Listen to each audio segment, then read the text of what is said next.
Hey guys, welcome back. I'm installing some water line today. I wish I could have gotten more video already, but it's been windier than hell out here today. So to get out and even videotape me, you wouldn't even be able to hear me talk. So I think it's starting to die down a little bit now, but I got close to 300 feet in. I had to dig on the other side, tap into water line that I already had buried, and right here I have to dig in front of the tractor here to put in one of those plastic quick coupler valves. I can show you. I'm putting in 14 of them throughout the pasture up here. These. So I'm having one here, and then as you can see, I have this trench down here. I'm having one down there. So I got to dig here so that I can pull through the pipe, do what I need to do, put a T on to go down that way, and then continue on this way. What I had to do the other day was, I have a subsoiler here that I made that goes behind the tractor. In order for it to get deep enough, I had to take this pipe laying attachment off, which is this red thing that I modified. I trenched everything in with just the shank so I can get deep, and then I put this on and pull the pipe in. It's probably only about a foot deep. I wish it was deeper. I had this pipe laying attachment on a ripper tooth for my excavator, and I could probably get that at least 18 inches to 2 feet, but it was a lot easier, I feel like, if I just do it with a tractor. And I'm really not gonna have them up here in the wintertime, so it really doesn't matter.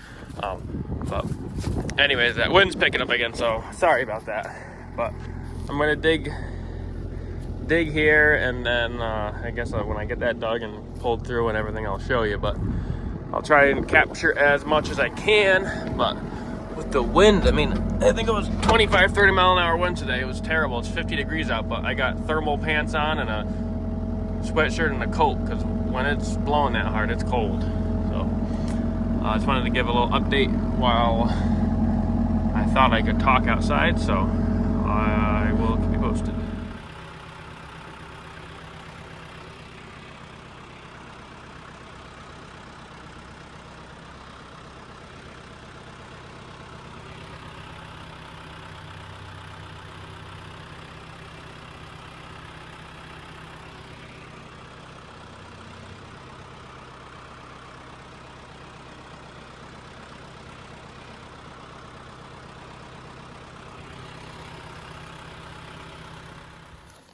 All right, we got this dug pulled through. It's probably really hard to see with the shadows, honestly, but that's about how deep it is.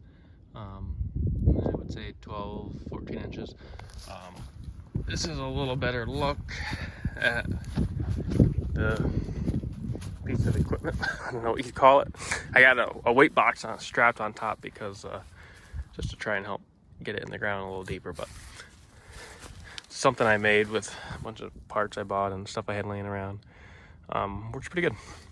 So we're gonna get that blue green, I guess it's probably more green pipe in the ground here with the coupler and everything on, and get you a little video of that before I bury it. Okay, we got the boss here, making sure we're doing everything. So this is an end jaw off. It's tapered down or reduced down to 3/4 inch, and then I got the end here. So what we do is got 6-inch SDR pipe, and I'll put that pretty much over it, just like that, bury that, and then I have these irrigation covers that I put on top so that I have a lid.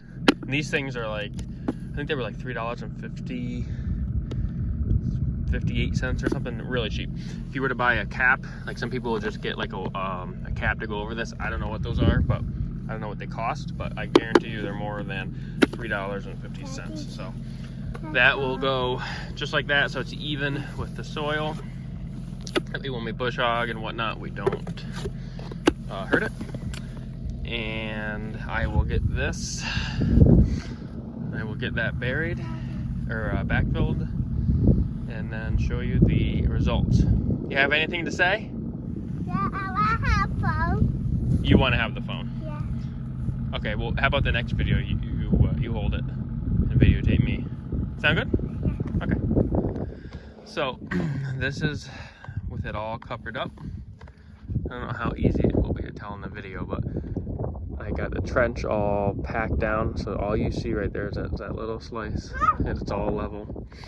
I put a post here by everyone, so when the grass is 3 feet tall, I can tell where they are. And that's what it looks like down in there. You just flip that open, connect your hose, shut it when you're done. Put that back on it. Now, on to the next one. All right, we got this junction all done. We got 3/4 inch line here going down 250 feet to a spigot. This is all 1 inch. 300 feet from where I started here. Another 300 feet to where the tractor is. I got that all pulled in. So now I'm going to put another one of these contraptions on there, bury that, pack this down, and then do the same thing. I got 2 more spots where I got to do the same thing here out there. So with that, I've got about 850 feet of pipe in today, and this is where it's trenched in. You can barely tell. All right, this is the next day. I hope the wind isn't too much for you in this video, but I got this one buried, all packed down. I got to add a little bit of dirt here because there's a little kind of a low spot, and also I got to trim these. See these ears on this top? They make it kind of difficult to get on and off, so I usually trim those off. That one wasn't so bad, but it kind of can be difficult. See, I can't even get it off. And the only thing is, of course, this is packed in the dirt. And it's tapered, this part, but I don't want to yank this whole thing out of the ground trying to get this cover off, so I just take those ears off on all the ones I've ever done and never had a problem. So that's all packed down. Got this all packed down to where the tractor and the excavator are. Sorry for the wind. All right, I had to cut that end of that video short because wind was picking up, but I'll show you what I did here. You can see this low spot. I had to dig under this fence here and dig from here, just kind of where that bucket is, as far as the distance of that bucket down there. If you've seen my previous videos, I have my corral here in the summertime. So I dug down at least probably 3 feet just to get the pipe low so the cows don't hit it if it gets muddy and whatnot. So I'll walk in here, show you that, just to get an idea. It went right along here. So it came right here. You can see I have another irrigation cover here. I have a curb here. So I just have a, I think that's 3-inch PVC. You're not gonna be able to see because it's so dark. There's a curb valve down there that I can shut this line off if I want to, for whatever reason in the wintertime. The line was right here that I have run 1.25 inches.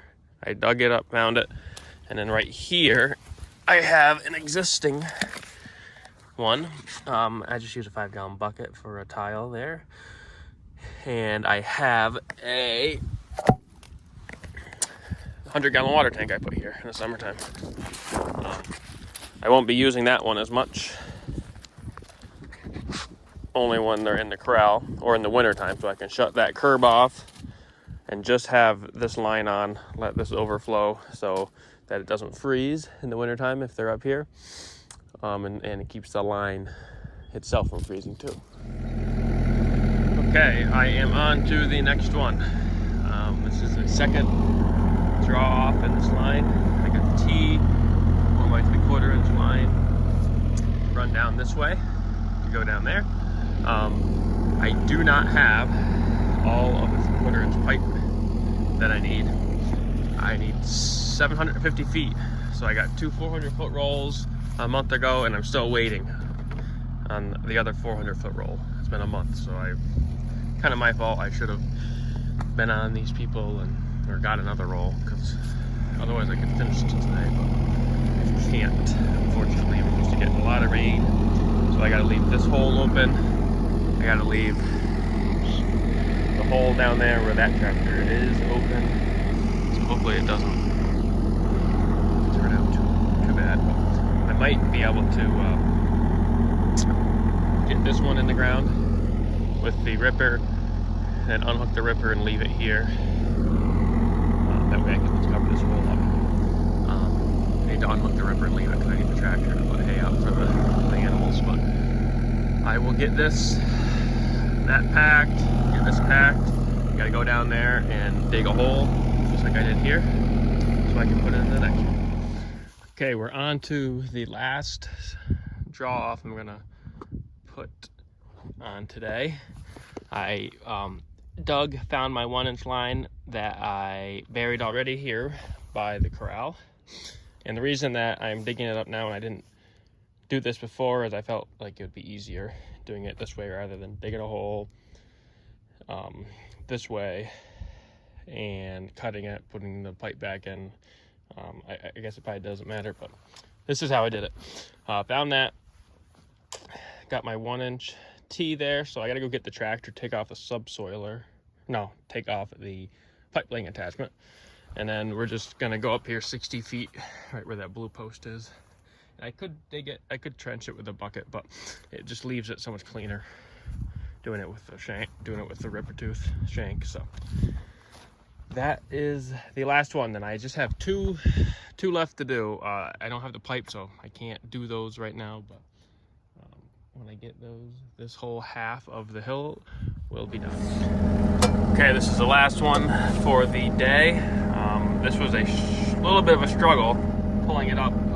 It's a pretty good incline from down there where I had to start to where I finished here. So I ripped it first, just the ripper, then put the pipe layer on, and as you can see, I was digging it pretty good, which is not surprising because of how packed and clay our soils are, and we're going on an uphill.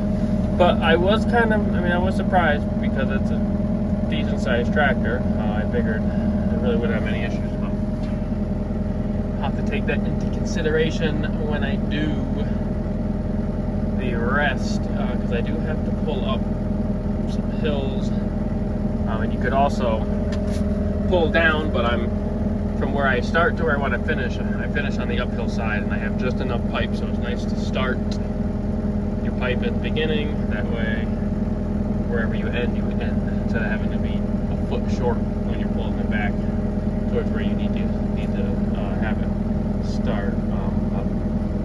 This will set to pack this down. Wanted to show just how much it lifts it up. It probably lifts it up about a foot there, so I'm gonna pack that all down and cover it up. Okay, so that's a wrap for this side of the project. When I start the other half, I went west. Now I gotta go east, probably 1,500 feet. Put in six valves, couplers. Hopefully it won't be so windy and I can get more video of that. So this is what it looks like all done. Thanks for watching, and I'll see you next time.